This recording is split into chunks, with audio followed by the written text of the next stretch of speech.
I'm sure you remember this book, Pokémon Adventures. I reviewed this book of chapter 1 for the first time in like 3 or 4 months ago. Man. Well, we're going back to it after a lot of episodes. Alright. So, yeah.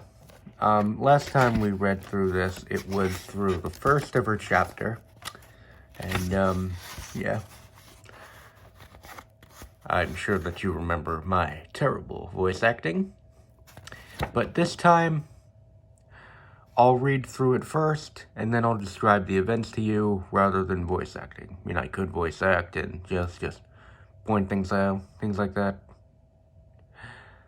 And again, this is a book review, so I should be reviewing it or something.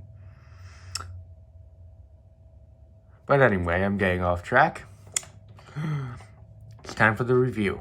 So the story continues as Red, who's just found Professor Oak's lab and walks into it. To see a lab that is so heavily designed, I'm surprised if the artist's fingers haven't snapped at this point. Now, this is chapter 2. I read chapter 1 several months ago, so I suggest going to the bottom of my video page to see it. So, Red's like... So basically, Red is like walking through, surprised all the different Pokemon. Bulbasaur has a bud on its back. Cool. Look at this, Poliwhirl. This is yet another Pokeball. Oh, wow. Never had there were so many Pokemon. What's this one? But then, Professor Oak, who has no beard, no wrinkles, doesn't even look that old, walks in, and he immediately assumes that he's some sort of thief. Red, being the clumsy one that he is, accidentally trips open some Pokeballs. Professor Oak calls him an idiot. Okay. And then all the Pokemon break out. So now it's up to Red to catch them all. And this next part confuses me a little. So basically, like, they're fighting and stuff. He's very mad at Red. And then Pidgey flies in and does that. I don't think I want to know what that is. And then yells at Red once again to get them. And oh, and by the way, just to let you know, I think this is in contradiction to my earlier assessment. I'm actually going to be reading this along with you guys so that my reactions seem more interesting. So he's saying they should go out and get them, but then he says no, and says, like, yeah, things like that, and he's like, I'm sorry, yeah.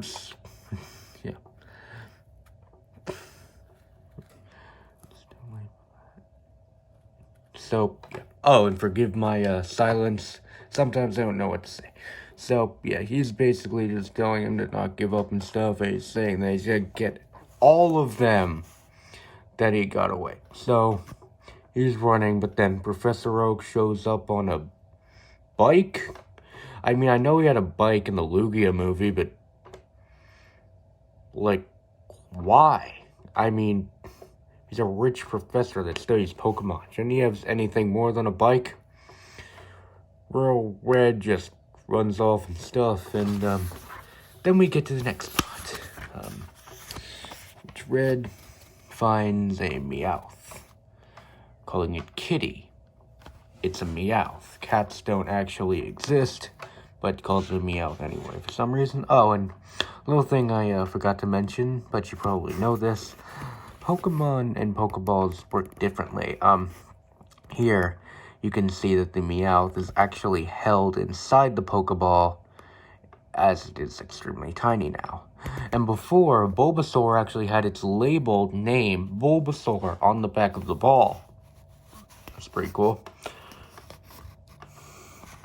So, yeah, they're just going around catching Pokemon stuff. Is that a double bike? No way, he's walking with his legs. Red's... What? I don't get... Why is he so happy with Red? I thought I hated the guy. Okay, so they're walking around Vermilion City and they run into a statue of Giovanni. Okay.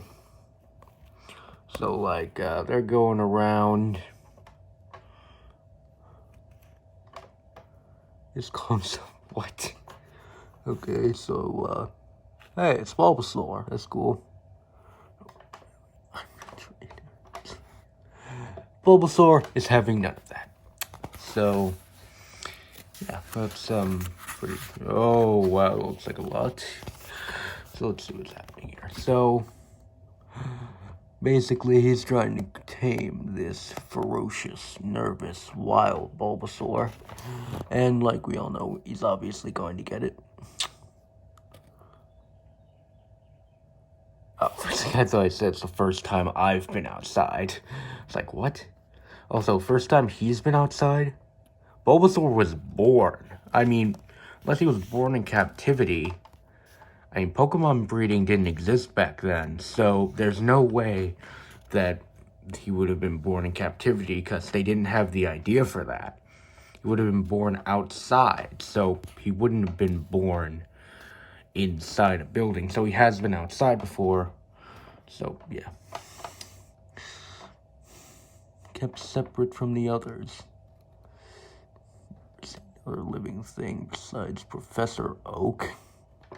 I'm pretty sure Professor Oak has assistants and his jerk grandson, so he's definitely seen other people.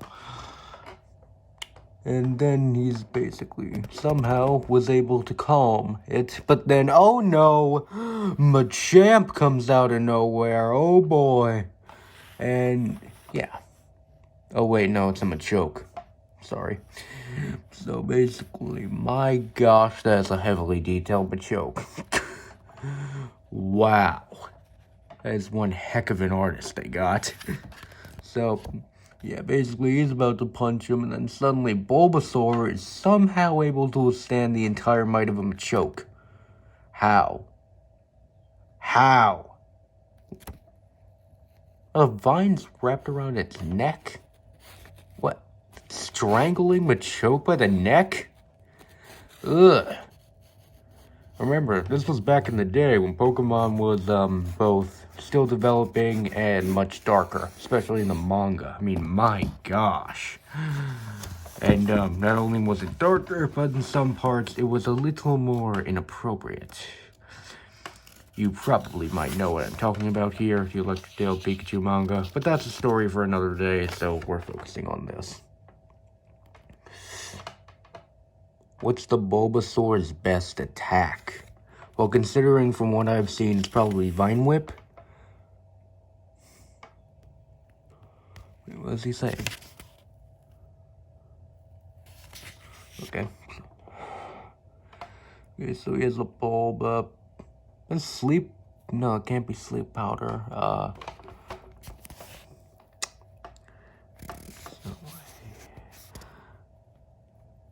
Piece of air. Wait. Oh, yeah.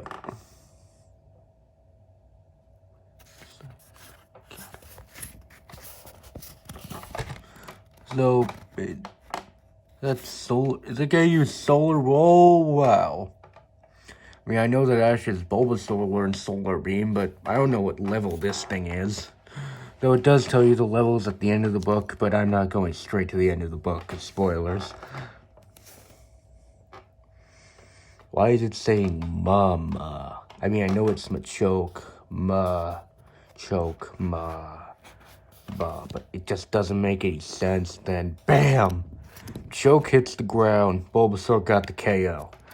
So let's see what happens next. Alright, so both of them are very, very excited. Plants turn sunlight into energy. This guy has a plant on its back. Okay, guess that makes sense. Figured it out. Then he starts laughing. He starts laughing with the kid that broke out all his Pokemon. Oak had a strange change in temperament, but okay. And then he just gives it to him just because he knows what solar beam is. Oh, this looks interesting. First, I gotta clear something up. I did not break into your Pokemon lab to steal Pokemon. I only wanted you to teach me to be better Pokemon trainer. You see, yesterday... I see. But do you know what it takes to be great, huh? Knowing a lot of clever tricks. Having a Pokemon powerhouse in your arsenal. Is that what you think makes a great Pokemon trainer? If you do, you're wrong. The connection you had with the Bulbasaur, the feeling from deep within, that's the key to becoming a great Pokemon trainer. Okay, that's the thing. Right. What's your name, son? Red, sir. Here, Red. This is a Pokédex, an encyclopedia of Pokemon. Whenever you meet and learn about a new Pokemon, enter your data here. By the time you've input data on all the Pokemon, you may well become one of the truly great trainers. Wow, me. One of the greats. Red, if you expect to input any valuable data into that Pokédex, you can't stay here. You have to expand your territory. Well, that doesn't sound weird at all. Why not start with Viridian Forest north of the city? You're bound to find Pokemon there that you've never seen before. Besides, that happens to be where... Never mind. Oops, such a hurry that I didn't bring my Pokeballs. Oh well, these will have to do. Ooh, let's see. I don't know what kind of Pokemon we're gonna meet. Well, Poliwhirl and Bulbasaur, bound to catch 'em all. Catch! Pushes a button. Catch! Alrighty then, punches the air. Third chapter, let's go. But sorry, we've run out of time. It's already been 11 minutes. So yeah. Oh, and let's read the back. Red doesn't just want to train Pokemon. He wants to be their friend, too. Bulbasaur and Poliwhirl seem like game, but independent Pikachu won't be so easy to win over. Watch out for Team Rocket Red. They only want to be like me. Okay, that's cool. Pretty sure this was before the anime. Yeah, I think it was before the anime. Yeah, I'm pretty sure. No, I think it was after. Story by Hidenori Kusaka. Art by Meito. No last name, just Meito. Thank you, Just Meito, for creating this awesome artwork. Thank you, Pokemon Company. Not sponsored by anything, by the way. Not sponsored by the book. Well, kind of, obviously. Oh, and, practically been almost 13 minutes at this point. Don't forget to mix it up, everyone. And I'll see you next time.